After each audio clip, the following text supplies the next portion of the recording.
My friends, I am in your debt. Think nothing of it. Your wounds are healing well, I trust. Some wounds do not heal.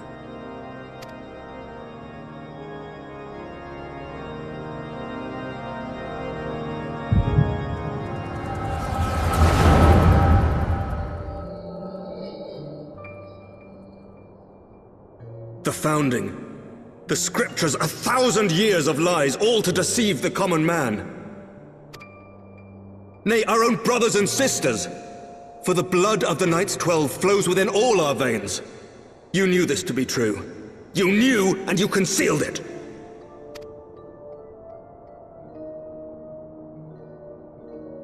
I should be interested to hear how you came by this knowledge. But yes, you have the right of it.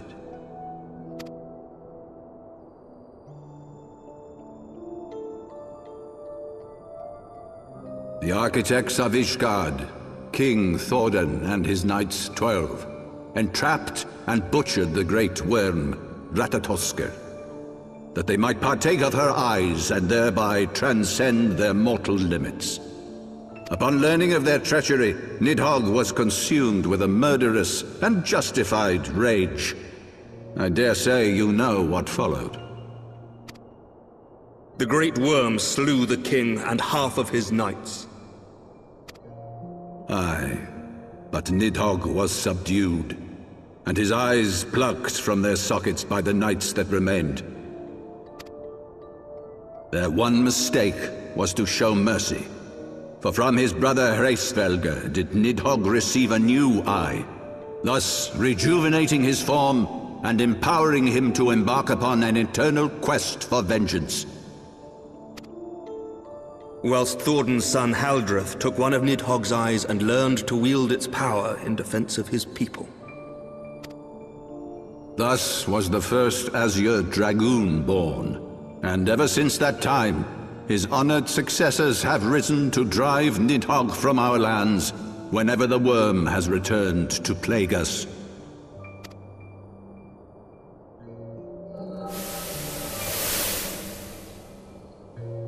I ask you, my son, will you answer for my sins? Will your son and his son answer for me as well? What do you mean? If a man cannot atone for his sins in the course of his all-too-fleeting life, must his progeny then be held to account? Must every subsequent generation be judged as well? Thordan's betrayal of Ratatoskr was an unconscionable, unforgivable sin. Should we then, as his descendants, meekly surrender ourselves to an eternity of punishment? Nay, say I. I would not see our children sacrificed in a vain attempt to appease an implacable foe. Dragons are not like us, my son. To they who live forever, the wrongs of antiquity are as those of yesterday. No reparations shall ever suffice. This fact alone should serve as ample justification for our actions. Yet some refuse to see it as such. For men like you, who yearn to commit themselves to a nobler cause, a more compelling narrative is required. This is your solution. This is how you protect our people. You have given us a lost cause, a death sentence. With your compelling narrative, you but doom our countrymen to give their lives for a lie. And they do so gladly. Highborn and lowborn alike are proud to serve, to fight and die for their country.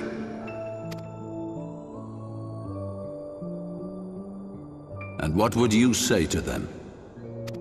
What would you tell the wives who have lost their husbands?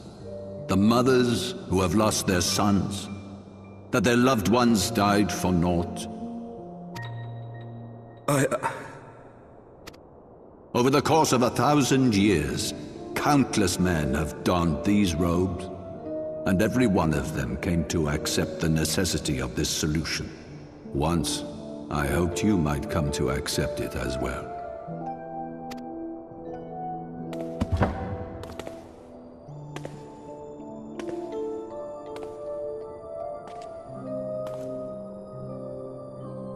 Do not despair, my son. Soon I shall free us from the sins of antiquity, and bring about the change you so fervently desire.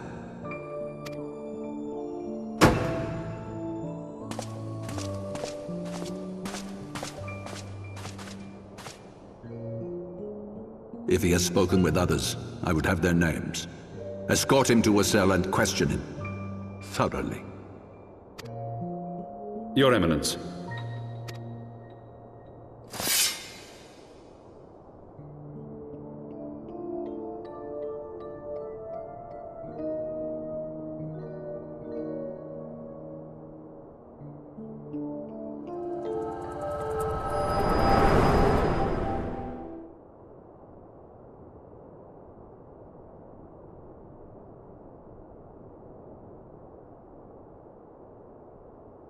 You saw something, did you not? A vision of the past?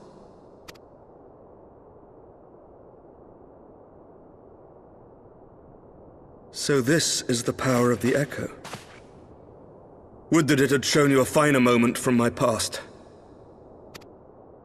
'Twas an exercise in futility, as you saw. Faced with the firmity of his conviction and his many ready rejoinders, my words deserted me. To be frank, I am embarrassed to recall it.